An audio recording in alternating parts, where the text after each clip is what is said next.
समय सार की गाथा की समरी। तो अभी गाथा 6 में हमने देखा था कि शुद्ध आत्मा कौन है जिसका कि स्वरूप जानना चाहिए, कि ज्ञायक भाव यानी आत्मा शुद्ध ही है, वह न तो प्रमत है न अप्रमत।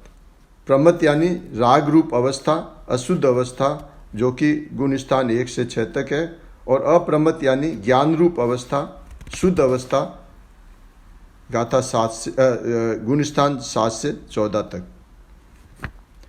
फिर गाथा 7 में बताया था, ये प्रश्न किया कि दर्शन ज्ञान चारित्र को आत्मा का धर्म कहा, परंतु ये तो 3 भेद हो गए।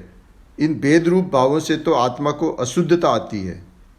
तो इसका आचार्य ने उत्तर दिया कि ज्ञानी के चारित्र, दर्शन, ज्ञान, ये 3 भाव तो व्यवहार से कहे गए हैं, निश्चय से तो ज्ञान नहीं, चारित्र नहीं, दर्शन भी नहीं।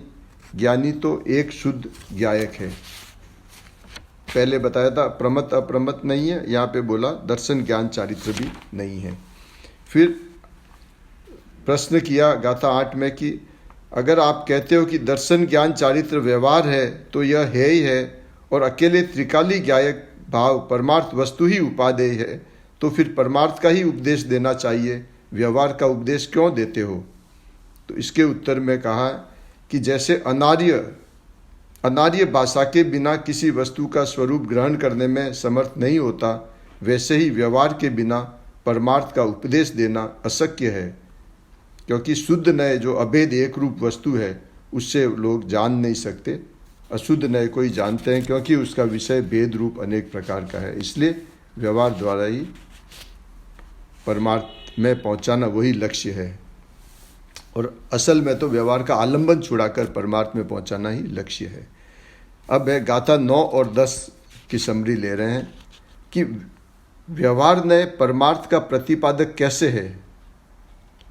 ये प्रश्न है यहाँ पे कि आपने ये कहा कि व्यवहार नय से यानी पर्याय या भेद से द्रव्य को बताया, ऐसा व्यवहार नय परमार्थ को बताता है।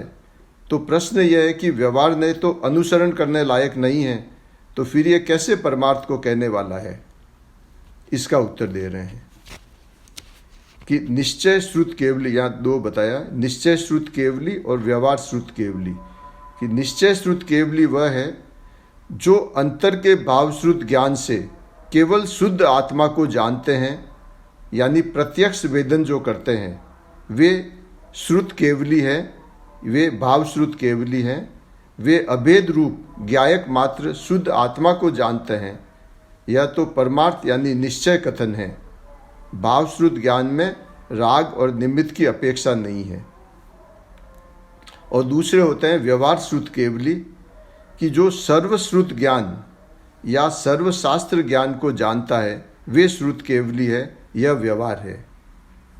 पहले में है जो प्रत्यक्ष आत्मा को जानते हैं अंतर से, और ये यहाँ पे सर्वश्रुत ज्ञान से या सर्वशास्त्र ज्ञान से को जानते हैं, वो श्रुत केवली है, यह व्यवहार है। उसने भी ज्ञान को जानने से आत्मा को ही जाना है, क्योंकि उस जो ज्ञान है वह आत्मा ही है। इसलिए ज्ञान ज्ञानी के भेद को कहने वाला जो व्यवहार है उसने भी परमार्थ को ही कहा है, अन्य कुछ नहीं कहा। और परमार्थ का विषय तो कथनचित वचन गोचर भी नहीं है, इसलिए व्यवहार न ही आत्मा को प्रगट रूप से कहता है। ऐसा व्यवहार परमार्थ के प्रतिपादिक तत्व से अपने को दृढ़तापूर्वक स्थापित करता है। तो ये कारण है कि व्यवहार नय को कहना, कि व्यवहार नय परमार्थ को बताता है, क्योंकि परमार्थ का विषय वो तो कथनचित वचन गोचर नहीं है। इसलिए व्यवहार नय द्वारा ही आत्मा को प्रगट रूप से बताया जा सकता है। सर्वश्रुत ज्ञान में जीव ज्ञान की पर्याय में सब ज्ञेयों को, 6 द्रव्यों को, उनके गुणों तथा पर्याय को, इस प्रकार सब ज्ञेयों को जानते हैं। वे व्यवहार श्रुत केवल कहलाते हैं। आत्मा को जाने यह बात यहाँ नहीं ली, वह तो पहले निश्चय श्रुत केवली में आ गई। जो निश्चय श्रुत केवली है वो आत्मा को अंतर के भावश्रुत ज्ञान से जानता है, और सर्वश्रुत ज्ञान में जो व्यवहार श्रुत केवली है वो जीव ज्ञान की पर्याय में उनके गुणों को, उनके पर्याय को, 6 द्रव्यों को, इनको वो जानते हैं। यहाँ तो एक समय में ज्ञान की पर्याय जिसमें सर्वश्रुत ज्ञान यानी 12 अंग और 14 पूर्व का ज्ञान होता है, उन्हें व्यवहार श्रुत केवली कहते हैं। उन्हें श्रुत केवली इस कारण से कहते हैं कि ज्ञान आत्मा ही है। ये जो ज्ञान है वो ज्ञान क्या है? वही आत्मा है। यह ज्ञान ज्ञेयों का नहीं बल्कि यह ज्ञान आत्मा का है। यह जानने वाली ज्ञान पर्याय आत्मा है, ऐसा भेद किया यह व्यवहार है। जो जानने वाली ज्ञान पर्याय है वही आत्मा, ऐसा भेद किया है यह व्यवहार है। अतः व्यवहार है वो परमार्थ का प्रतिपादक है। तो इसलिए यह सिद्ध हुआ कि व्यवहार है वो परमार्थ का प्रतिपादक है।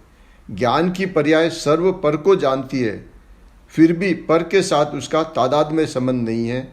सर्व ज्ञेयों को जानते हुए भी ज्ञान ज्ञेय का नहीं है, ज्ञान आत्मा का ही है।